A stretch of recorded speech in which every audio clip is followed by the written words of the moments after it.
is a new beginning of our life.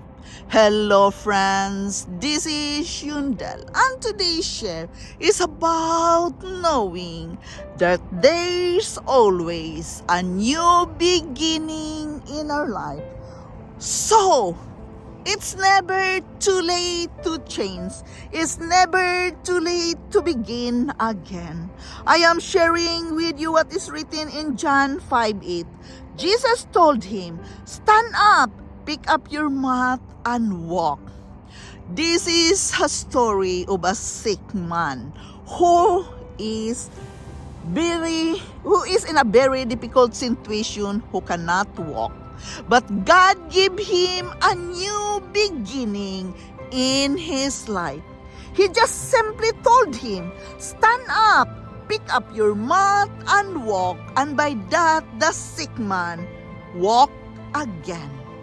So do not be discouraged in your life journey right now. Maybe you are struggling of something. Everything seems so very difficult. Everything seems so hopeless. Everything feels you are at the end of time. No! Stand up, pick up your mat, and walk again. You have a new beginning. You can start all over again. So do not be discouraged. As it says in John 5, the man who Jesus healed had been crippled for 38 years. This man never dreamed he can be able to walk again, play ball with his children, dance with his wife, or take a stroll on the beach.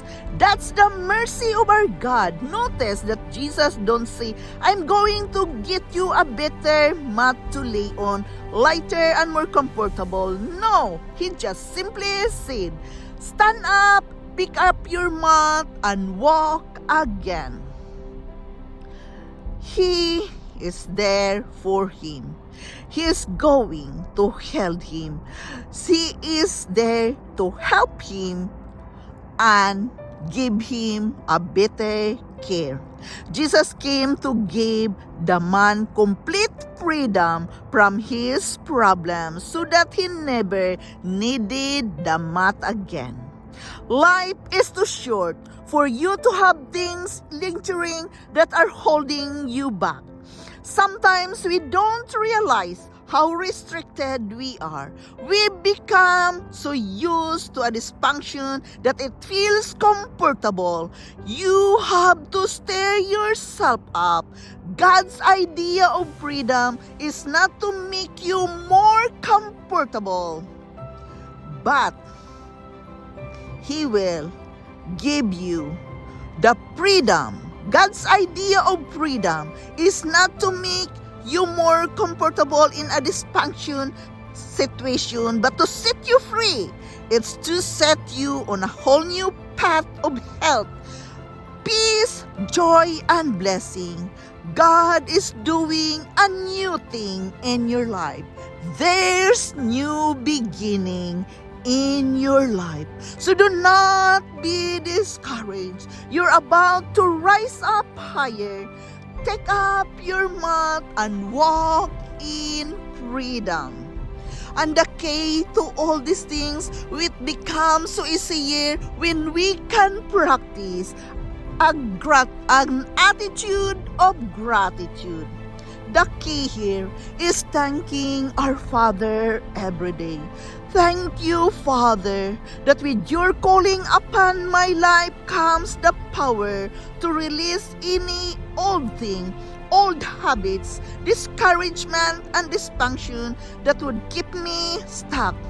Thank you, Father, that you're helping me dropping the excuses that hold me back and taking steps of faith for a new beginning of my life. Thank you, Father, that you're showing me the way to start a new beginning of my life. Thank you, Father, that you are showing me the way, that you are leading me and guiding me, and you are bringing blessings that comes on my life every day, thanking Him for all the good things He hath done in your life. In everything in our life journey, the key here is to be grateful all the time of what is in front of us. I know it's very difficult to be grateful when we're struggling of something. But believe me, if you really want to start a new beginning of your life, the key is to be grateful of all the things you have right now. Being grateful of the things you have is the key to give you the strength, to give you the power to start a new beginning of your life. Just open the scripture and believe what God says about you. This is Yundel. Thank you for listening. Thank you for dropping here in my channel. I am very grateful to each and every one of you supporting me here. I love you all and bye-bye.